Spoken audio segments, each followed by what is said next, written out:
Before we get into the video, could everyone please subscribe to my HOA Karen Tales channel? Thank you so much.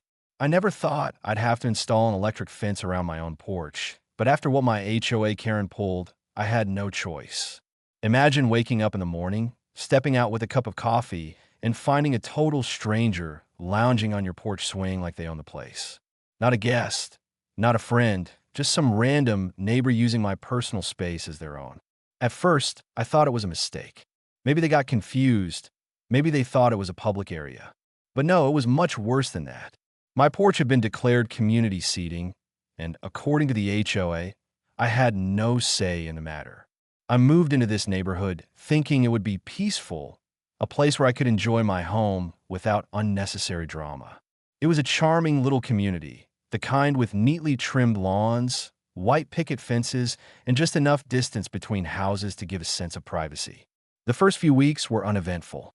I kept to myself, made small talk with a few neighbors, and mostly just focused on settling in. Everything seemed fine until I met Karen.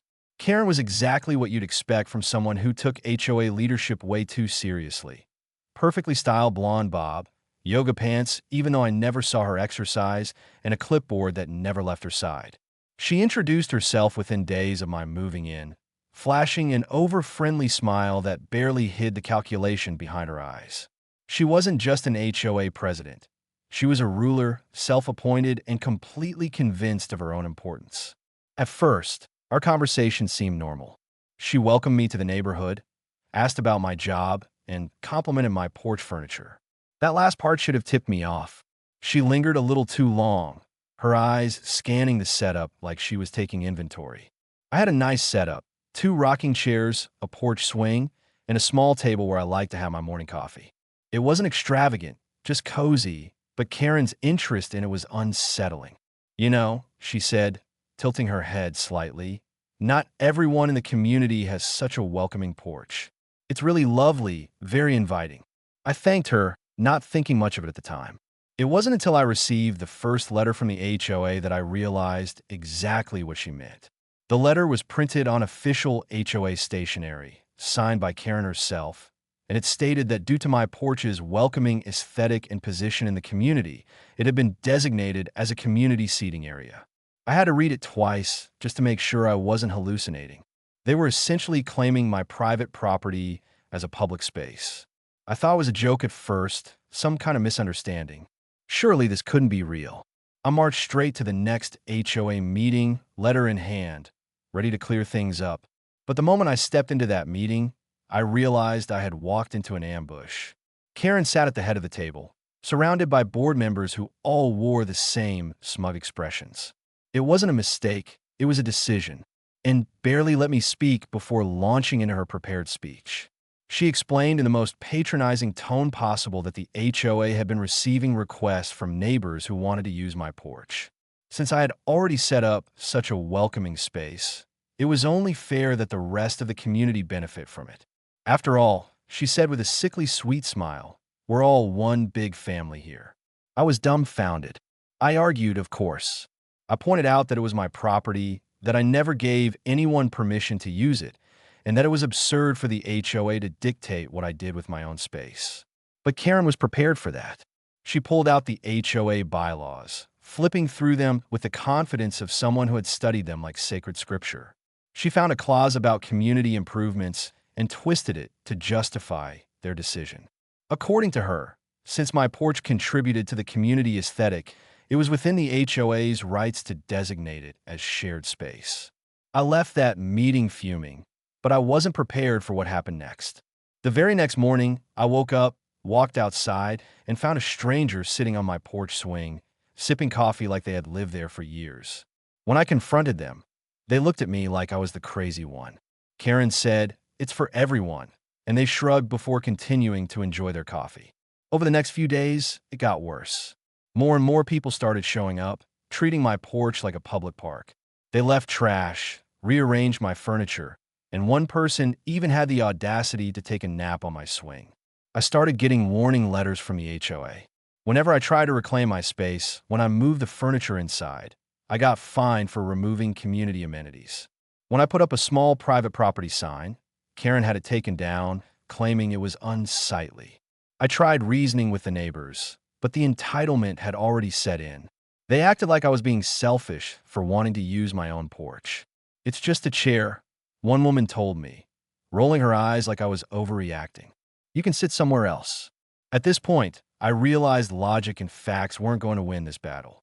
Karen had manipulated the rules in her favor, and the neighbors were enjoying the newfound free lounge too much to care about how I felt. I had to find another way. I started digging through the HOA bylaws, looking for anything I could use against them. If Karen wanted to play dirty, I was ready to play dirtier. The more I read, the more I started seeing gaps in Karen's argument. There were contradictions, loopholes, and most importantly, liability clauses. One particular section caught my eye.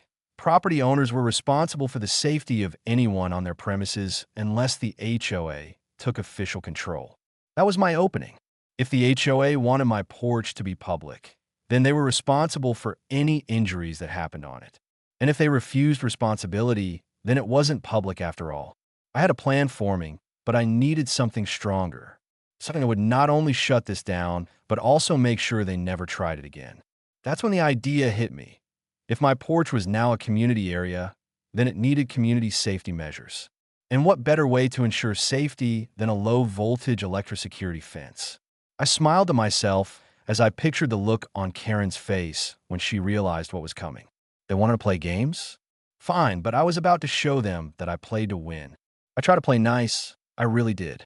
At first, I thought maybe if I explained to people that my porch was my private property, they would understand and respect that. But every time I tried to politely tell someone that they were sitting on my furniture without permission, they would just shrug and say, "Karen said it's for everyone." It was like they had been brainwashed, fully convinced that my home was now some kind of public lounge. No matter how many times I insisted that this was my space, they just kept coming. I decided to take it up with the HOA again, hoping that maybe I could get them to see reason. I wrote emails, made phone calls, and even tried showing up at Karen's house to talk to her face to face. But every single attempt was ignored or brushed off. When I finally managed to corner her after a meeting, she gave me that fake condescending smile and said, "You need to embrace the community spirit. This is about making the neighborhood a better place for everyone." I clenched my jaw so hard I thought my teeth might crack. It was infuriating how she acted like she was doing me a favor by letting strangers invade my space. Then came the final insult. One morning, I stepped outside and saw that my porch had been redecorated. Someone had replaced my cushions with ugly faded ones that looked like they had been sitting in a garage for 10 years. A tacky welcome mat with HOA approved printed on it had been placed in front of my door. But the worst part was the sign right next to my porch swing. A laminated sign had been attached to my railing that read, "Community seating. Enjoy your stay." I stood there staring at it in disbelief, my hands shaking with frustration. This wasn't just an invasion. This was a declaration of war. I ripped the sign down immediately, but within an hour, a neighbor knocked on my door and handed me a fresh copy. "Karen said you must have accidentally dropped this," she said sweetly before walking away. I wanted to scream. They were treating my property like it belonged to them, like I had no say in the matter at all. That was when I decided it was time to start pushing back. I wasn't going to let them walk all over me anymore. The first thing I did was move all my furniture inside. If they wanted to act like my porch was theirs, they weren't going to get the benefit of my chairs and swing. But that plan backfired almost immediately. The very next day, I received a notice from the HOA informing me that I was being fined for removing designated community amenities. I could barely believe what I was reading. They were finding me for taking my own furniture inside. It was beyond ridiculous. If I couldn't take my furniture inside, I would at least make it impossible for them to use it. I went out and bought a heavy-duty chain and padlock, securing the chairs and swing together so no one could sit on them. That worked for exactly 2 days before I found another HOA notice taped to my door, vandalizing shared property. It read, along with another fine, vandalizing my own furniture. They were making up rules on the spot just to keep control over me. I wasn't giving up. If they wanted to play dirty, I could play dirty too. I installed security cameras aimed right at my porch, figuring that if I caught people trespassing, I could use it as evidence. But once again, Karen found a way to twist things in her favor. This time, she claimed that the cameras were a violation of community privacy guidelines. She even had the nerve to tell me that some neighbors felt uncomfortable being recorded while using my porch. The hypocrisy was unreal. They wanted to use my space, but didn't want to have any control over it. I considered calling the police, but when I spoke to a friend who had dealt with a nightmare HOA before, he warned me that law enforcement usually saw these things as civil matters. Even if I got the police involved, they would likely just tell me to resolve it with the HOA. Since the HOA had already manipulated the bylaws to justify their actions, I knew I wouldn't get anywhere with them. I was backed into a corner, and the worst part was that Karen knew it. She was enjoying every second of this power trip, smirking every time she saw me in the neighborhood like she knew I was losing the fight. One afternoon, after another long day of dealing with this madness, I came home to find something that sent me over the edge. A man, someone I had never even seen before, was sprawled out on my porch swing, shoes kicked off, arms behind his head like he was in his own backyard. There was an empty soda can on my table and a half-eaten sandwich sitting next to it. The audacity of it all made my blood boil. I walked up, barely keeping my voice calm, and said, "Excuse me, what are you doing?" The man barely even glanced at me. "Oh, just taking a break," he said lazily. I gritted my teeth. "On my property." Karen said it's a community area, he replied, not even bothering to look embarrassed. "It's a nice spot, man. You should be proud." That was it. I was done. No more playing nice. No more trying to reason with people who refuse to listen. It was time for a real solution, something that would make it impossible for them to keep walking all over me. I spent that night combing through every page of the HOA bylaws, determined to find a way to turn their own rules against them. If they were going to use technicalities to steal my space, I was going to find a technicality that would shut them down for good. And that's when I found it. A single paragraph buried deep within the safety regulations, a loophole they had overlooked. I had clearly overlooked that the HOA was responsible for maintaining a safe environment, and any shared property that posed a liability had to be properly managed. If they were claiming my porch as shared property, then they were liable for anything that happened on it. But if I installed a security measure, something that was completely legal and justified, they couldn't do a thing about it. A slow grin spread across my face as the perfect idea formed in my mind. A low-voltage electric security fence, just strong enough to ensure that no one would ever dare to treat my porch like their personal lounge again. If Karen wanted a war, she was about to find out exactly how far I was willing to go. I could already imagine the look on her face when she realized what was coming. I sat at my desk with the HOA bylaws spread out in front of me, reading and rereading the same line over and over. I wasn't just looking for a way out of this mess. I was looking for a way to completely flip the script on Karen.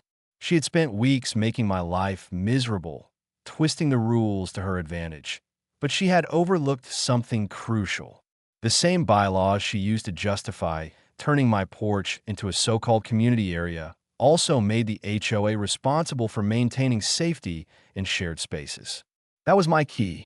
If they wanted my porch to be public, then they were on the hook for anything that happened on it. I needed something that would force the HOA into an impossible position, something that would make them back down without giving them any legal ground to fight back. That's when I came across the section on property security. According to the rules, homeowners had the right to install security measures on their property as long as they were in compliance with safety regulations. If my porch was legally considered a shared space, then I had every right to install a precaution to protect the community from potential harm. That was the exact wording in the document. It was so absurd it was almost funny. Karen wanted to use the HOA's own rules against me, but she had left herself exposed. I spent the next few days researching security systems, looking for something that would make my point without actually hurting anyone. I wasn't trying to electrocute my neighbors. I just wanted them to stop treating my home like a public park. Eventually, I found exactly what I needed: a low-voltage electric security fence. It was designed for keeping pests out of gardens and wasn't strong enough to cause any real harm, just a mild shock. It was perfectly legal, completely safe, and most importantly, it was going to send a message that no one would forget. I placed the order immediately and spent the next few days preparing. I drafted a letter to the HOA notifying them of my security upgrade, making sure to include all the necessary details about compliance and safety regulations. I worded it in the most professional and bureaucratic way possible, making it clear that this was a necessary step to protect community members from potential accidents. The best part? Because my porch had been designated as a community space, the HOA was now responsible for liability. If they fought against the installation, they would have to officially acknowledge that my porch was private property. If they approved it, they would be endorsing my security measures. Either way, I won. I didn't hear anything from Karen or the HOA for 2 days after sending the letter. I knew they had received it, but I suspected they were scrambling to figure out a way to stop me. That was fine.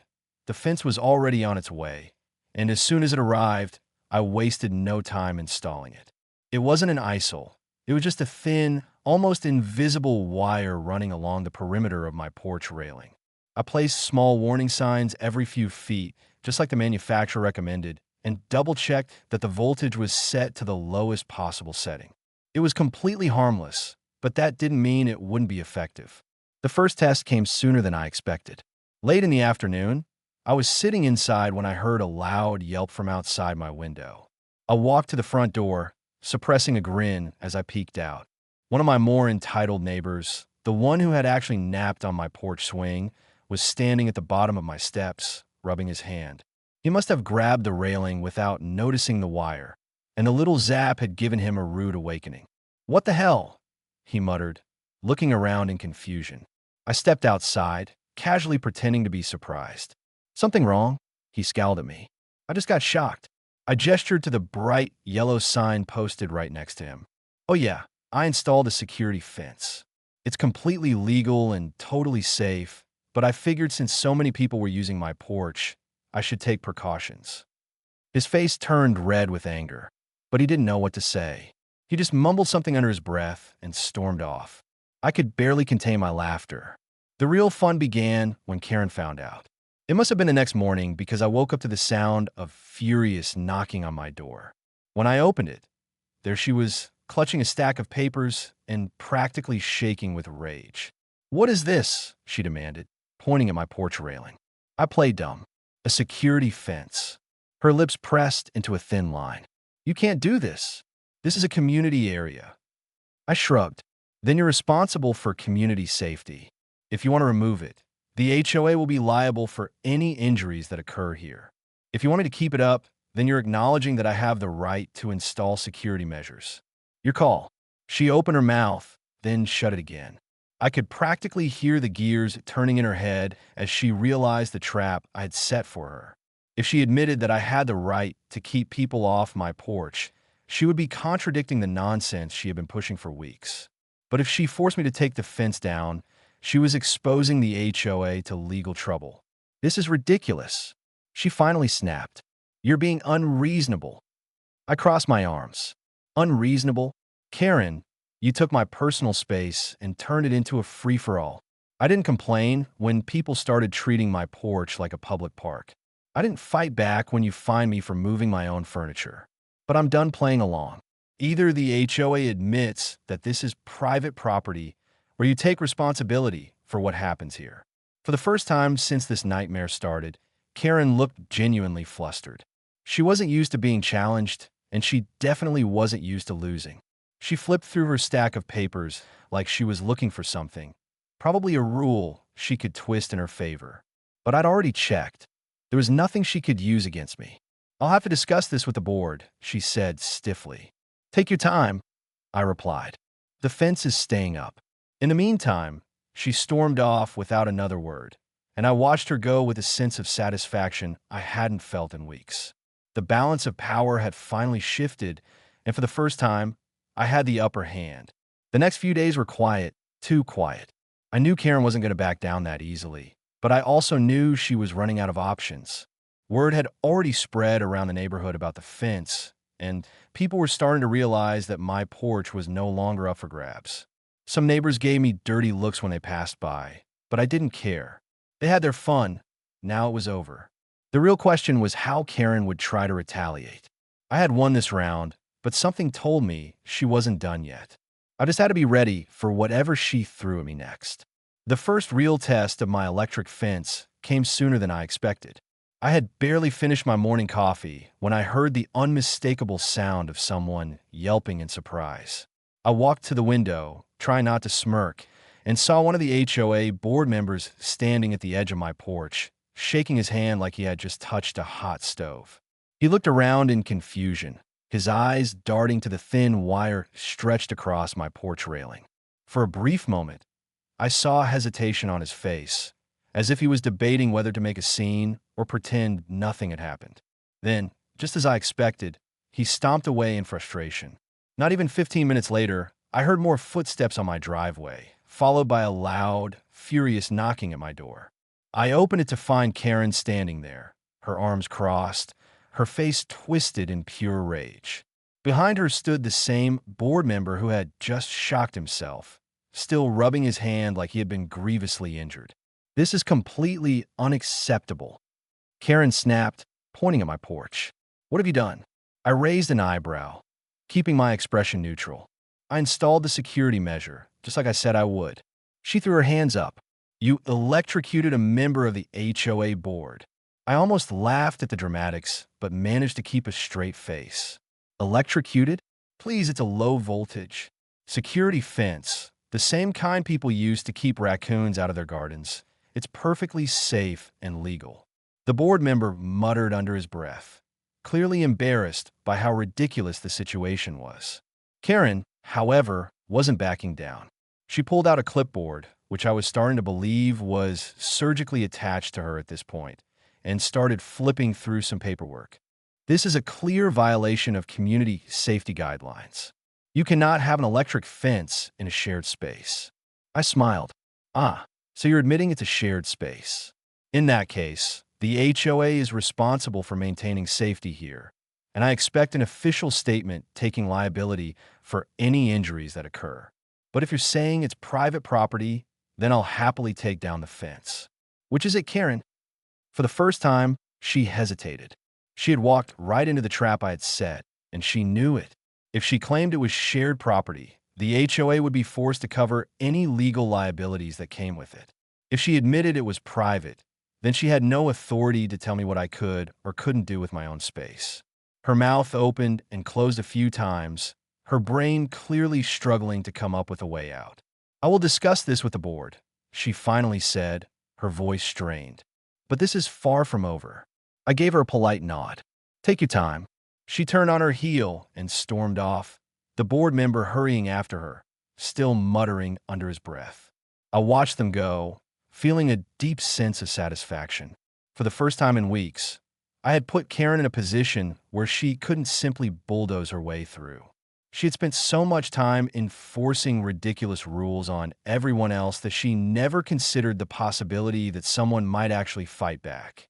For the next few days, things were quiet, too quiet. The usual flow of nosy neighbors who treated my porch like their personal coffee shop had completely disappeared. It was clear that word had spread about the fence, and no one was willing to risk a little zap just for the privilege of using my furniture. I had won the battle, but I knew the war wasn't over. Karen wasn't the type to admit defeat. Sure enough, it wasn't long before the retaliation began. I started receiving a fresh wave of violation notices from the HOA, each one more absurd than the last. First, it was for unauthorized modifications to my home, even though the security fence was completely within legal limits. Then came a fine for creating a hazardous environment, which I promptly ignored. The best one, however, was a notice claiming that the fence was an eyesore that detracted from the community's aesthetic. That one almost made me laugh. These are the same people who forced me to let strangers sit on my porch, and now they were complaining about aesthetics? I knew what they were trying to do. They wanted to bury me in so many fines and complaints that I would eventually give in just to make it stop. But I wasn't backing down. Ever. I single-handedly noticed they sent. I responded with a formal letter quoting their own bylaws back at them. I made sure to copy every other board member on the emails, making it clear that I wasn't just going to roll over. The final breaking point came when Karen showed up at my house again, this time with two other HOA members in tow. I opened the door to find her holding yet another stack of papers, her face set in a look of smug determination. "We have decided," she said, "that the fence must be removed immediately. The HOA has voted, and it has been deemed a violation." I leaned against the door frame, crossing my arms. "And what was the vote?" Karen hesitated for just a second before replying. "It was unanimous." I smirked. "Oh, really?" "Because I spoke with 2 board members yesterday, and they told me they weren't even aware of a vote."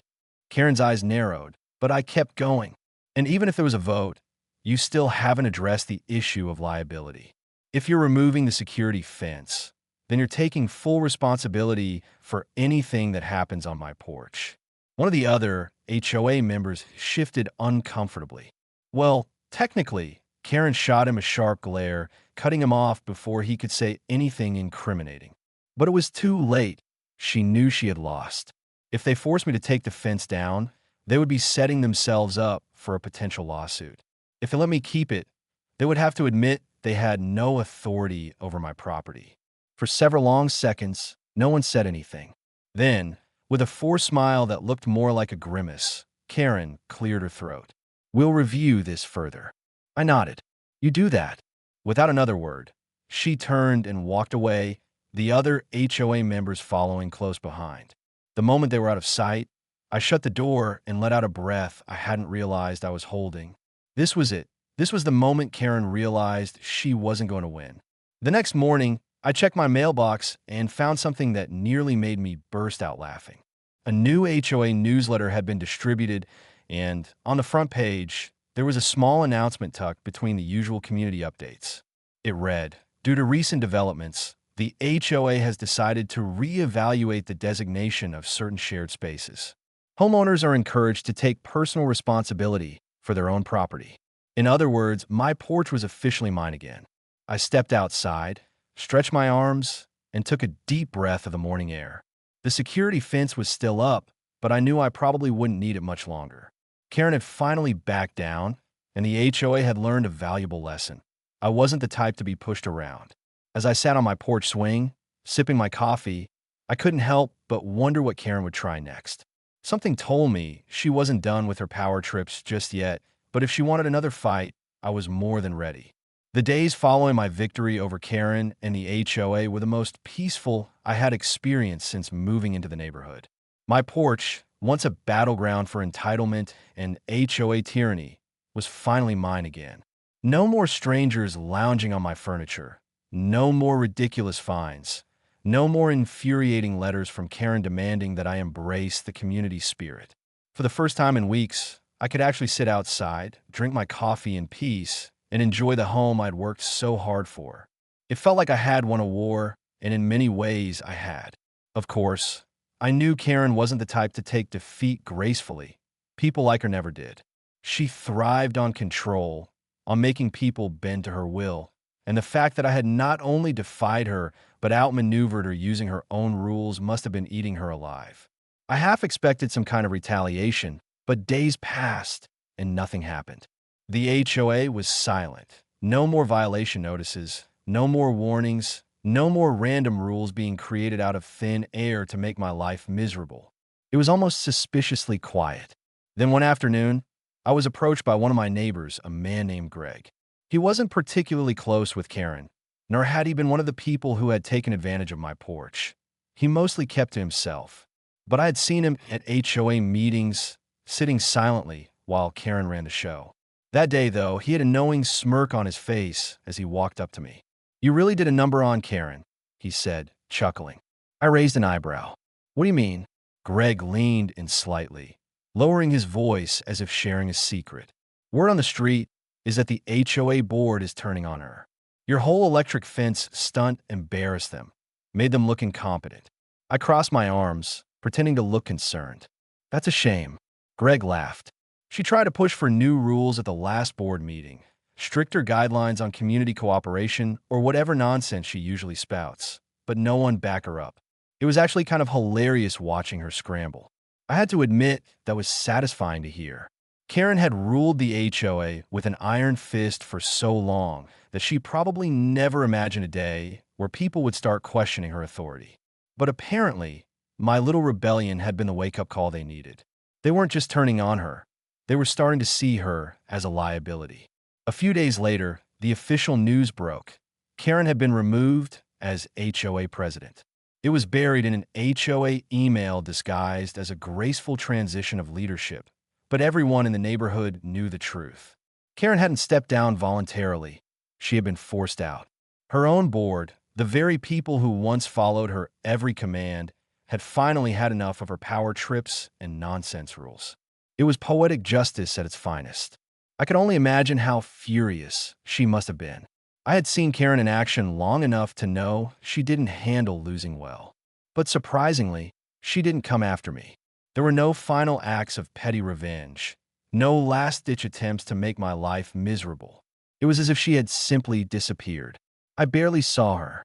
The woman who had once patrolled the neighborhood like a self-appointed queen now avoided making eye contact with me whenever she passed by. It was obvious she was humiliated. She had been untouchable for so long, and now she was just another resident stripped of her title and her power. The new HOA president was someone much more reasonable, a man named Peter, who had always been one of the quieter board members. He sent out an email reassuring residents that the HOA would be focusing on actual community improvements rather than unnecessary micromanagement. That was his polite way of saying that Karen's reign of terror was officially over. I wasted no time reclaiming my space completely. The electric fence had served its purpose, but with Karen gone and the HOA no longer breathing down my neck, I decided to take it down. I didn't need it anymore. My point had been made, and no one dared to challenge me after what happened. Instead, I replaced it with something that made my stance even clearer, a brand new neon sign that read "Private Property, Not for Community Use." Some of my neighbors laughed when they saw it. Others just nodded in quiet approval. Even those who had once sided with Karen knew better than to argue. I had won, and there was no point in pretending otherwise. Life in the neighborhood returned to normal, or at least as normal as it could be after everything that had happened. The people who had once treated my porch like a public park now walked past it without a second glance. There was no more trash left behind, no more entitled strangers sipping coffee on my swing. It was like they had all suddenly remembered what boundaries were. Karen, on the other hand, wasn't adjusting so well. Without the HOA presidency to fuel her ego, she seemed lost. The once overly confident woman now moved through the neighborhood like a ghost of her former self.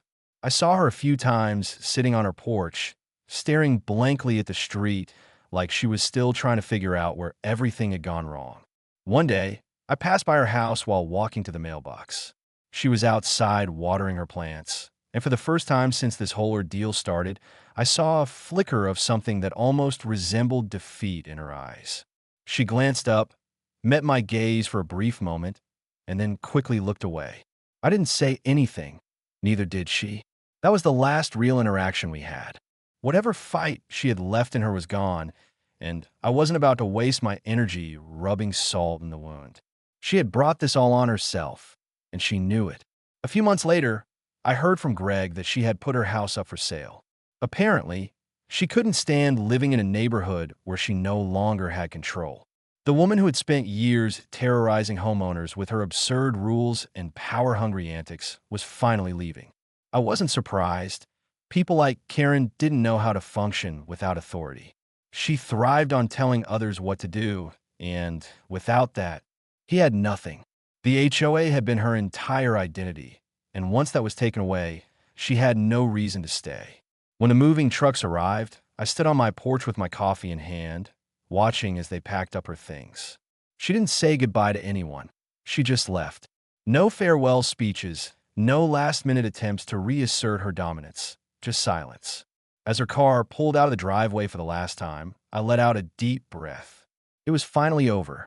I had moved into this neighborhood hoping for peace, and for a while, it felt like I had stepped into a never-ending nightmare. But in the end, I had one.